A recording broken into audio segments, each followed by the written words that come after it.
In the world of video games, there are many famous names, but none more famous than Hideo Kojima, who is most well known for his Metal Gear Solid series. But today, he's known for the very weird title of Death Stranding. Now, I've never played a Hideo Kojima game, not to say that I wasn't interested in the Metal Gear Solid franchise, I just never could really figure out how to get into them. But I was always interested in Death Stranding. From the moment the trailers hit, it was this unique experience that I don't know I could get with any other game. I remember the hype around this game. After the cancellation of Silent Hills, this was said to be his next big project, meant to change the industry forever, releasing Kojima from the shackles of Konami.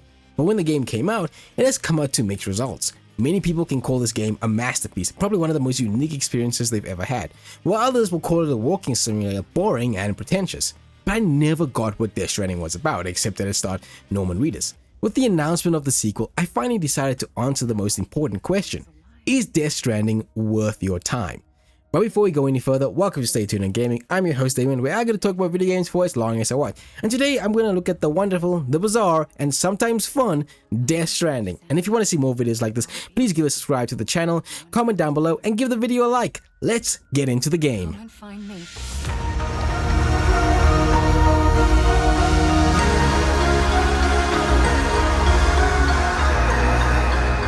I'm not the only one wearing masks either. There's your boss man, and that woman, and, oh, let's not forget little you.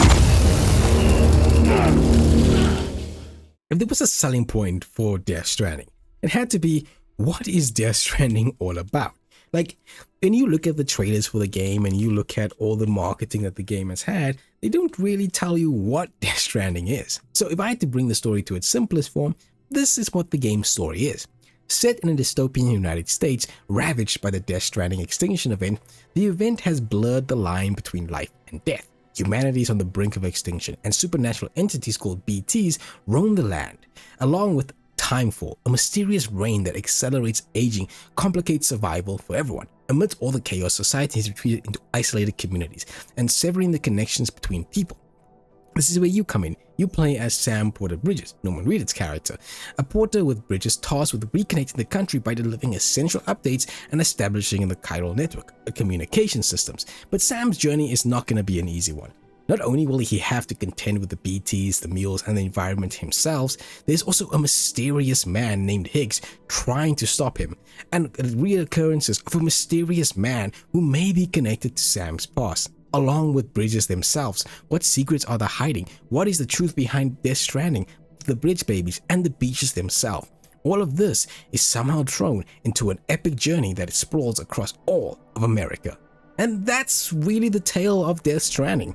It's a game that has many themes and is also very confusing. It has human connection, grief, resilience, isolation, and it blends this with a personal struggle with a lot of existential questions. I have to say, the strength of the narrative is, of course, the unknown. There is so much to this world that you don't know about it, that learning about it is super interesting. It really keeps you engaged and you just trying to figure out what it has. But the game is also very slow, and you have to be able to take the slowness while also learning a lot about the events. At its core, Sam is someone who can't get over his personal struggles. He has a larger purpose to fulfill, but he's someone who isolates himself emotionally. And it's his evolution through the game, embracing the importance of connection, that really makes Sam really a very interesting character. Though I do think Norman Reedus brings a very boring performance to the character of Sam. Like, very boring. He's very one-note boring character, but he does have a lot of colorful characters along this journey, such as Fragile, who runs Fragile Express. She becomes an ally to Sam throughout the game, but she also has her own stake in the story, looking to rebuild her legacy and gain vengeance. Heartman is one of the main researchers on the beaches and the extinction events, and he's out there trying to find his family, who he thinks still are available on the beaches. Deadman, played by Guillermo del Toro, is fascinated by the Bridge babies and their connection to death and the afterlife. And of course, your own Bridge baby, BB-28, whose role isn't just essential for detecting BTs, but is somehow tied to Sam's own past and the mysterious man who keeps showing up trying to kill Sam. I love this cast of characters. I have to say, Deadman might be one of my most favorite characters. He was really fun, and Guillermo del Toro really brings a really fun performance to it. Everyone else does a really good job, because sometimes the story is really weird. Like, the story does take itself too seriously, and the dialogue is very, very funny, I think. Oh, very, very funny. It takes an interesting take on the dystopian world and supernatural elements, but the game does have issues. First off, the pacing. While in the beginning of the game is fairly slow, it is still well paced in my opinion. The middle sections are all over the place. Some of the stuff feels like filler, some of the things I feel like you could have taken out, and the ending sections aren't great either. There are issues there too. There are points where it felt like the game was just adding on stuff when it really didn't need to be there. And then there's a big exposition dump around the end of the game just so that you can figure out and get what is being told to you. So it isn't really presented that well. And while I like the story of Death Stranding, I can see many people not caring for the story and still being confused at the end. The world building is great, but you gotta read a lot of lore in emails and also other lore that's hidden behind collectibles just to really understand the game, especially learning all the terminology. And the game takes itself way too seriously, like really, really seriously. If the game lightened up a bit, it might have been really well received, but it's a very serious game that tries to give very weird dialogue points, which I really didn't care for at all. Overall, Death Stranding's story is unique in the way it's presented. Using video games to tell this unique story is what makes Death Stranding unique in itself, and it really does work. I didn't have really a bored time with it. I will admit that the middle sections of the game are probably the worst part about the game, and the exposition jump in the end isn't really great, but it's still a narrative which I would walk away being like, wow, I probably won't forget Death Stranding anytime soon when it comes to its tale. It makes me interested in where they're gonna go with the sequel. I haven't looked up anything on the sequel because I don't want to be spoiled on it, but there is some genuine shock and awe moments I felt into it. But I can't tell you if this is Hideo Kojima's best work or his worst work, because I haven't played any of his other titles, so I can only tell you it's a really fun tale here. It is interesting, it is unique, and it is different. But if that doesn't scratch the surface for you, the world building isn't that great and the pacing is a little bit all over the place, and the game has very, very long cutscenes. Like, some of them are 20 plus minutes long, others are like 10 plus minutes, so you don't really have a short time frame of a cutscene. They're usually very, very long, though those are only mainly for story quests, and everything else you kind of really don't have cutscenes, and it's presented just in the world. Overall, I enjoyed the story, but tell me down below, what did you guys think about the tale?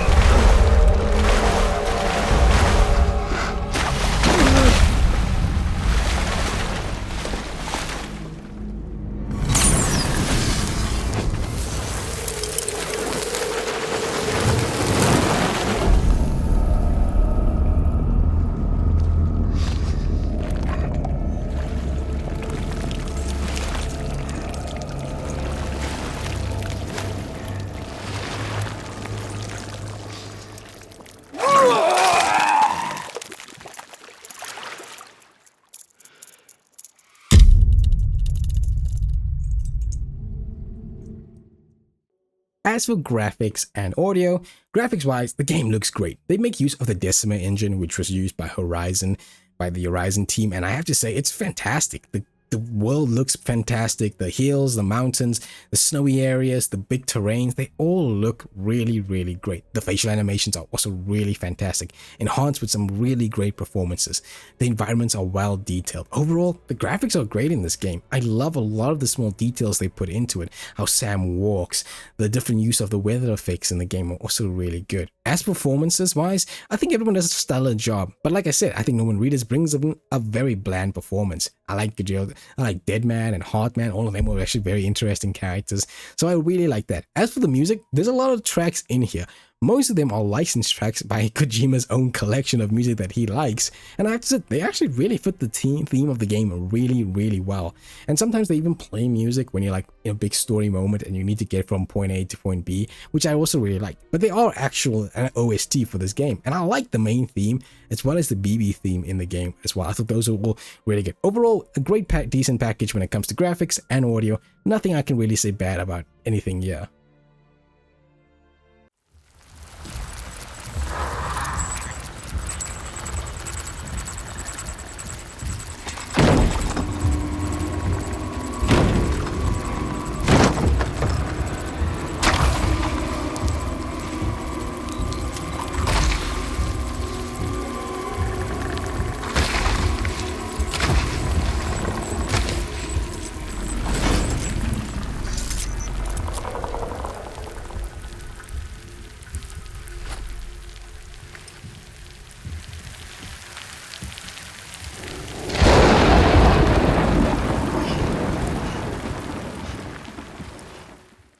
Death Stranding's gameplay at its core is a game about movement. The act of traversing its hauntingly beautiful post-apocalyptic landscape is not just a story thing, it's an actual gameplay in itself.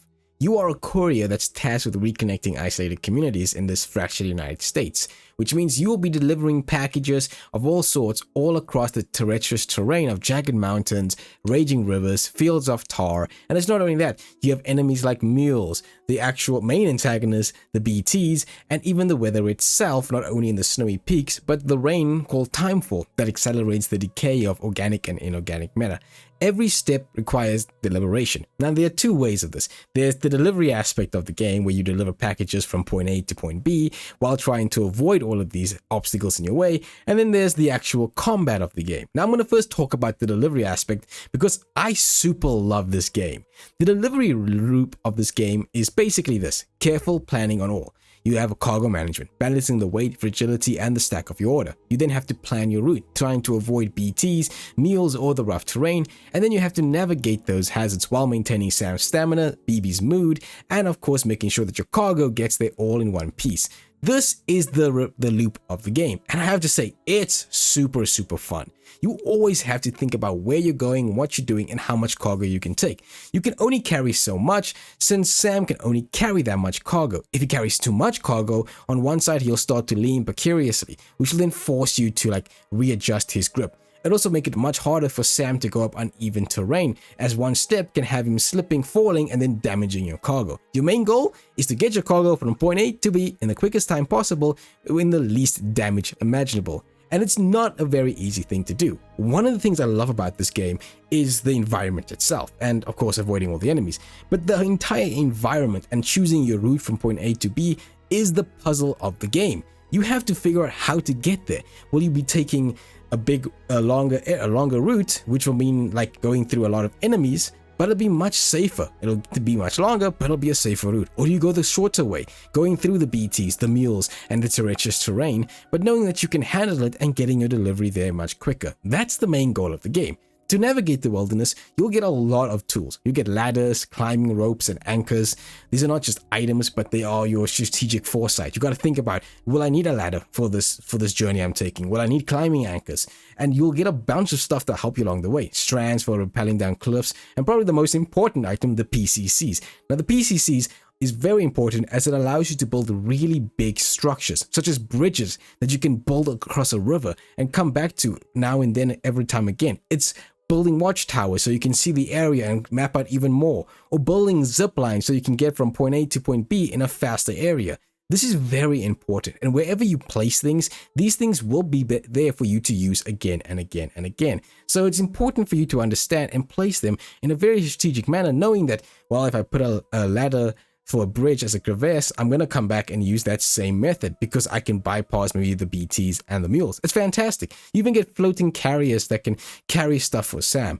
Everything about this game when it comes to its delivery system encourages experimentation. It's fantastic, and you trying to figure out all you can make use of to make your journeys much easier as you come back and forth between various areas. And you'll be doing a lot of deliveries. Like I say, this is 90% of the game where you're delivering packages from point A to point B, coming back and forth, and you're going to be using the same routes you used before. Maybe you'll find a quicker route that you never used before, but you're going to be doing it back and forth. And again, that's what I love about it. That's the thing of fetching cargo from point A to point B, going through the harsh terrain. It's really fun. Now, some will call it a walking simulator, but I do think there's so much tools and so much fun to figure out how I can get there that it really isn't that. You have to watch a lot of things when you're out in the world. Sam has his own stamina that you have to watch to ensure he doesn't just drop stuff.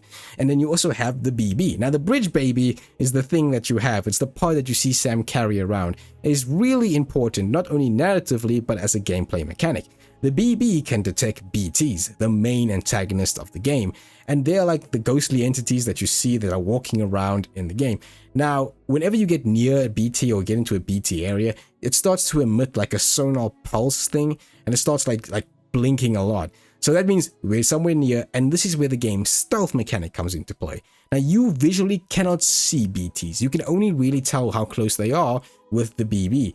And whenever you actually completely stop, will you be able to see them? This is where you're gonna like hold your breath, crouch, and try to walk past them very gently. And every situation you have with the BTs is actually pretty intense. Not only that, if you're delivering cargo, they also come with rain, so the timefall actually can destroy your cargo too. So it becomes, how quick can I get past this, and how stealthily can I do it without being captured? And if you are captured, get ready for a big fight with a giant BT as you try to not lose your items and your cargo and try to survive. And if you do die, you cause a gigantic void-out explosion that destroys the entire area on the map and stays there forever. So your choices have consequences. Now, when it comes to deliveries, you have two options. You have like the standard delivery and the premium delivery. And the standard delivery is your normal delivery, point A to B, quick as possible, get as much likes at the end. And then you have the premium deliveries, which will give you like stricter conditions like time limits and cargo threshold. Now, it's important that you're going to be delivering to the same places over and over again, because the more you deliver to stuff, the more stars you get, and eventually you start unlocking extra stuff that you can make use of in the game. See, not only do you have like those PCCs and the strands and the floating carriers, you also get stuff like power exoskeletons, which some can be used to carry more weight, others can be used to get to rough terrain much easier. You even get thermal pads for snowy peaks, and probably the craziest thing of all is vehicles. You get access to vehicles pretty early in this game, and I had never seen vehicles in this game, but yeah, you get vehicles in this game. One of the first vehicles you get is a trike that you can not only put extra cargo on, but it allows you to go through the area much quicker, which is fantastic. Later on, you get an advanced version of the trike that allows you to go for much longer on battery, but it doesn't carry any extra weight. And finally, you get a freaking truck that can carry a lot of weight, but is also very slow and can't get through a lot of terrain. This again makes the game so much fun. As you progress not only in the story and the gameplay, do you get more tools to play with. You get an upgraded PCC that can build even more stuff, and everything is just so much fun. I just loved this delivery system, stacking it up with how I'm going to make Sam carry these things, and making sure that I have enough boots so that Sam doesn't run out of boots, making sure the stamina is fine and his canteen is all great, and then of course switching out between everything to ensure that I have enough. Do I bring a PCC with me, knowing that I might need to build a bridge, but that means I have to bring extra materials like ceramics and metals, but that also costs a lot of like it takes a lot of weight, so that means like I have to go on the lookout and look for some metals. Do I build a bridge there, leave it, then come back later to finish building the bridge? It's really fun. One of the most fun things I had was building like this entire zipline network when I was in the snowy mountain area of the game. And I did that because it allowed me to go through the area much quicker, much faster, and of course, much safer. It was something fantastic. In the game, you get like two areas. The first beginning area is this very small hilly area where you can spend like the first beginning couple of hours in the game. After that, you get to the second area, which is like Knot City, which is this gigantic big open area that starts on these grassy plains that goes all the way to the snowy peaks. And one of the crazy things you can do here is build a gigantic highway that takes you from point A all the way to point B. To do this will cost a lot of materials, and it will take a lot of grinding, but it was so much fun to do. I spent so much time being like, okay, look, I need to build this freaking highway, and I'm going to make use of this highway every single time. And so yeah, I built an entire highway across all the multiple areas. Now, nothing in this game lasts forever, and that's because of timefall. Now, like I said, the rain actually can destroy your equipment, and the longer the rain comes and the longer it destroys your equipment, you'll have to come back and actually repair them. So the bridge you place down won't stay there forever. You'll actually have to come back and make sure that that you can repair it as it goes on. So it was actually pretty interesting, because again, timefall brings the BTs, and you can actually see them actually coming. Whenever you're like driving, you'll start to see the rain start appearing, and you'll actually see BTs coming down from the sky. It's actually pretty crazy, and I love the BTs. I think they're great. The mechanic behind them is also really, really good. And at first, it's a very stealth-based game. You have to be very quiet, try to avoid them, but you do gain the ability to fight back. Hermetic grenades are these blood-placed projectiles that you can use to destroy BTs. Eventually, you actually get pistols and shotguns and assault rifles, all used to fight back and fight the BTs. I love this game for that. And everything you do leaves like your own mark on the world. You get to see where you have been and what you've done, and maybe you go on an old path and you be like, oh yeah, I put this freaking ladder here a long time ago. It's really, really well. Now not only are you looking after your stamina in the world, you're also looking after the stress level of your BB. And whenever his stress level is super bad, you actually have to rock the baby back and forth so that you can calm him down. If his stress level goes too high, you can't actually see any of the BTs around, as it's very important that you calm him down. Now, there's not only the BTs you have to contend with, there's also mules, which are basically like the human enemies in the game. And they are cargo-obsessed rogue terrorists, right? They'll attack you with stun batons, and all they want to do is steal your cargo. And this is where I would say the game kind of falls off, is the game's combat. The game's combat is serviceable, don't get me wrong, but it's pretty mediocre. There's really nothing remarkable about it. You're not going to remember anything about it. You're going to do like the same 3-hit combo with mules almost every single time. You do like 3 hits and then you basically break their guard and then you can attack them. Now you can use stealth in this game.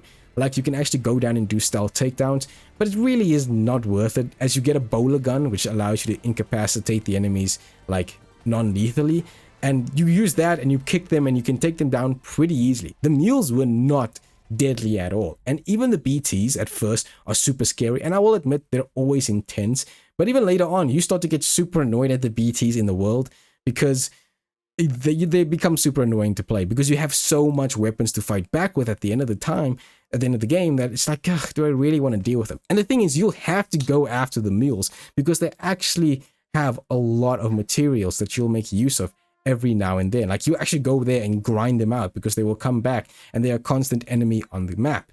Also, when it comes to BTs, some areas will always have BTs, which were kind of super annoying because there's some areas where you're like, well, I don't need to have a BT. There doesn't have to be BTs here, but they'll always be there. And later on in the game, you can even like predict weather. So you can even be like, okay, I know if I go out here in 10 minutes, it's going to be rain. And I don't want to be in that area when it rains, so I'll come out. But then sometimes the rain will never stop. So it kind of plays out there.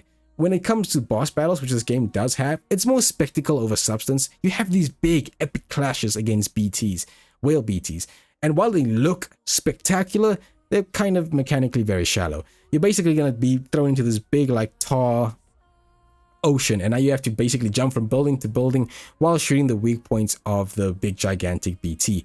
And that's really it. And the sad thing is, when you start to notice that they all kind of play the same. They just have different weaknesses, and maybe one or two will be a little bit different. So combat was really, really bad. And I have to admit that the World War II sections of the game were the worst sections of the game. In those sections, you get like a small area, right? And you're basically running around picking up weapons and shooting people with it. And you can only use the weapons that's available in this area. Now, sometimes you can get lucky if you think you're going to do a story mission and you can be like, oh, I'm going to do a story mission.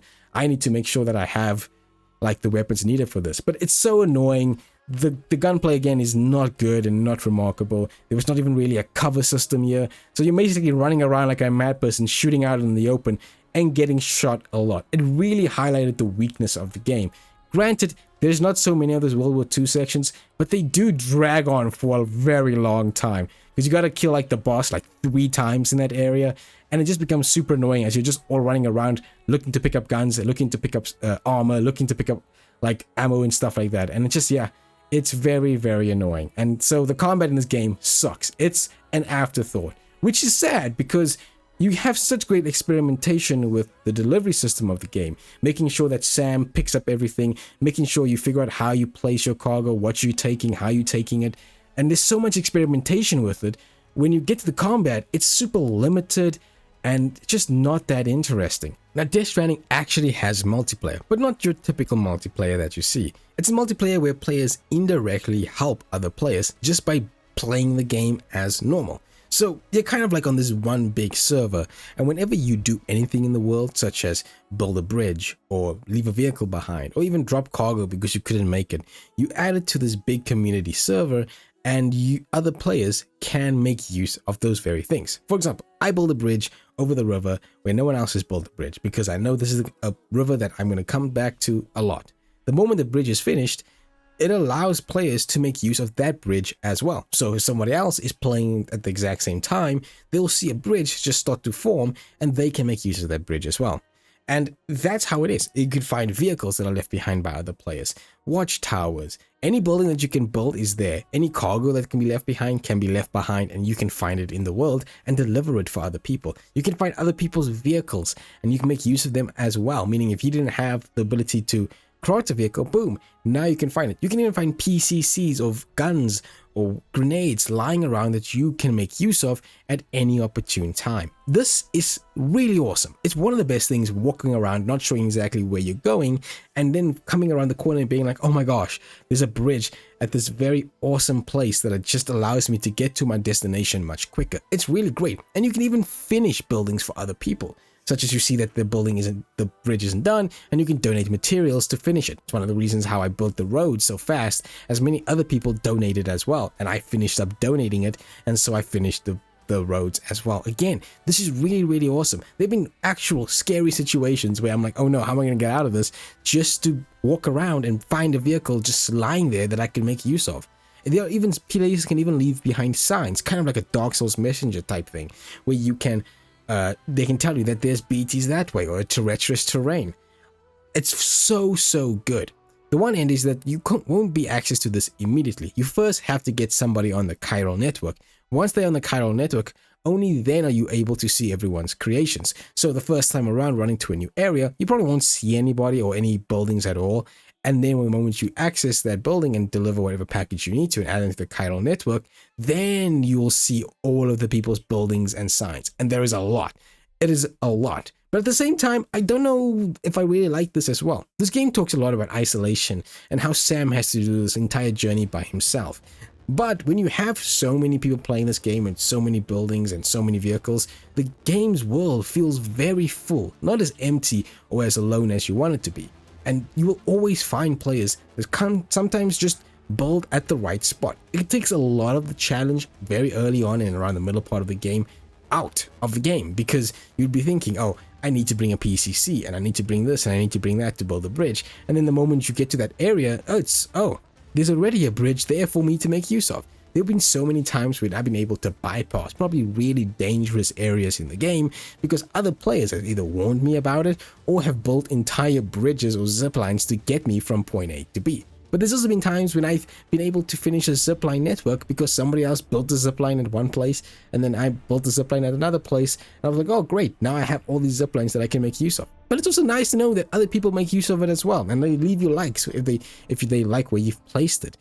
Again, there are some really awesome moments that I've had with this game, but at the same time, it does kind of take away from a lot of the strategy and sometimes real difficulty that the game has. So I don't know how I feel about this multiplayer system. On the one hand, you'll never meet these players at all. You'll see their names and maybe whatever like gamer tag they have. To be fair, you can switch this off, like the gamer tag stuff and everything else. But at the same time, sometimes you just see a building pop up and it can kind of break the illusion that you're always all alone. They even have a weird system in the game where you can scream out for people to hear and then they'll respond back to you. I don't get that system, but it's in there. It's just super weird. Now, finally, there's private rooms that I have to talk about in the game. And this is kind of where Sam is going to rest up after a big long day. He goes to sleep, restores his stamina, gets his health back, and then from here you can do a variety of other stuff like shower, go to the bathroom, check on your BB and your equipment, as well as check up any of your emails and even play some music. You can also go back here and replay any of the missions back in previous missions that have been like boss battles or anything like that. You can replay them here. There's really not much to do in the private rooms. It's only there so you can like get your health back and stuff. But there are some creepy moments that they have in this game, which is something I thought there'd be a lot more of this game because it's kind of a spin-off of Silent Hills, right? There's not really any horror in this game except for like small couple of moments where I thought, hey, this is actually pretty creepy. Otherwise, there's really not with the private rooms. Then there are a couple of collectibles. I did play the director's edition or director's cut of the game. This it adds in a bunch of other modes like a photo mode, and I think there's some training that you can do as well. But it does add some items from other games, such as I think it's Portal, and then I think we've got Witcher. I know there's Witcher. Then I think there's Cyberpunk, and a couple of other stuff. And these items that you can collect, which are just completely optional, are actually really, really good. Like one allows you to always have your waypoint on the map, so you can always see it. Some, like the gravity gloves, allows you to pick up items from a distance, and then some vehicles are made in those colors. And so yeah, it's really fine on that. I didn't get any bugs or any glitches overall. This game is around 20 to about, I would say 15 to 20 hours, maybe even to 30 hours if you try to do everything. Once you do finish the game, there is a lot of replayability because you can just play on forever and ever and play all the stuff and try to build all the roads and everything when the game does finish. So there's still a lot you can do and unlock. And again, you're going to go back to places multiple times, try to get 5 stars on all the outposts and delivery places that you need to go to. Then you unlock the more powerful gear and technology. That's all there, and that's really awesome. And of course, you can always just leave stuff for other players to make use of as well. So, what do I think about the gameplay of Death Stranding? I love the delivery system. I love it.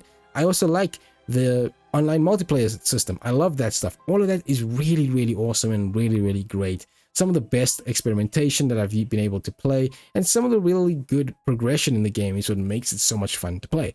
But the combat sucks. It truly is the worst. It's serviceable but unremarkable and pretty boring. The gameplay is also just not that fun as well. And while I do love the online system of the game, it is sometimes, to me, takes away about what the magic of the game is. Like this feeling of isolation, trying to figure out everything by yourself, is mostly taken away by all these buildings and messages and signs that you see. And yeah, they do try to fix it by making you not be able to see players at first, but you're going to come back to these places 100 million times. You're going to see new buildings and new stuff popping up that makes it 100 times easier to come back and forth. And sometimes the magic is just taken away. And sometimes an area is so large before you get to the next like outpost that it can go on for a long time before the buildings actually stop. But overall, it's a mixed bag in my opinion. But what I like is really good and really well done. And what I don't like really should have been fixed overall. Let's see you guys in the outro. But it looks to me like your hands are full. It's no biggie. We can always tweak the rules a bit.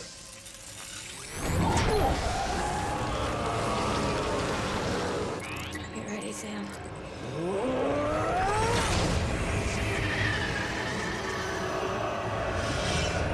It's coming.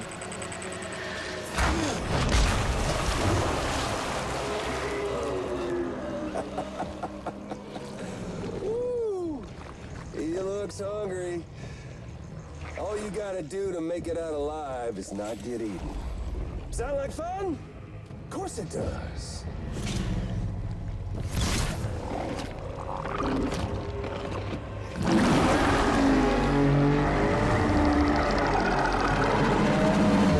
Run, Sam, run!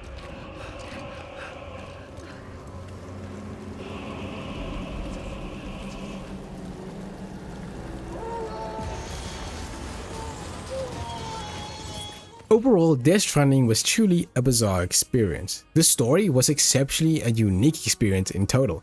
The narrative was strange, thought-provoking, eccentric, humorous, and at times genuinely captivating. But at other points, the dialogue felt very stupid.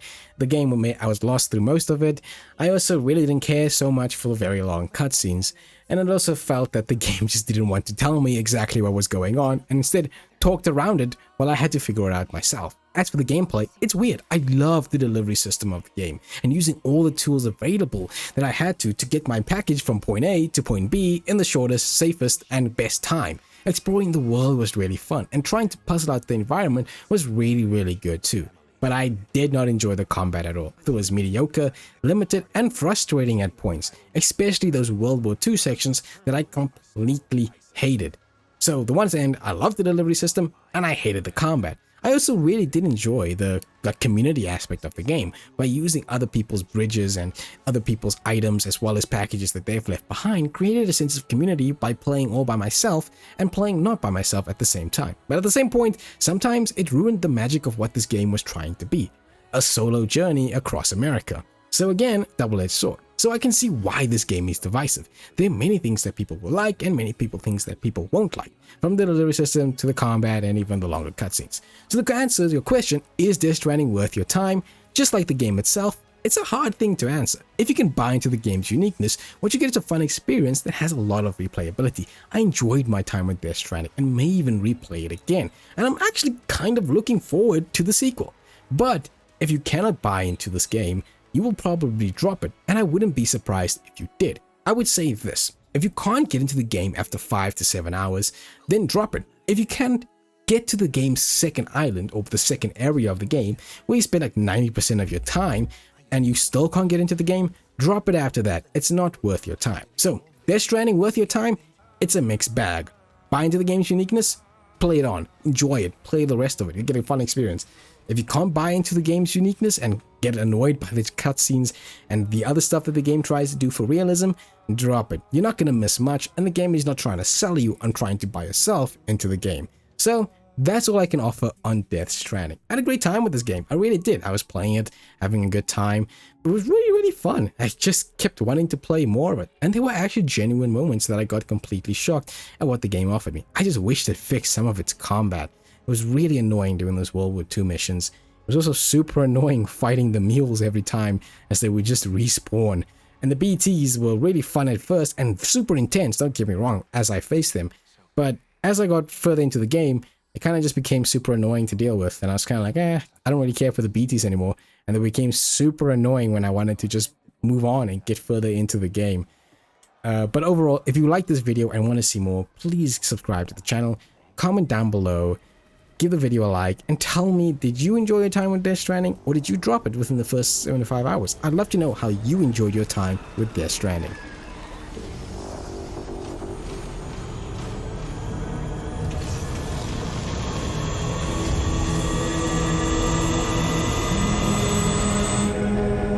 Come meet my crew, Sam.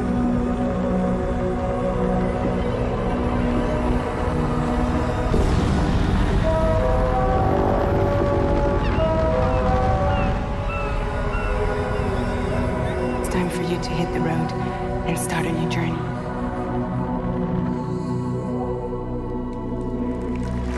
It wasn't the UCA that made the final decision. It was APAC, a private corporation. So let love warm you till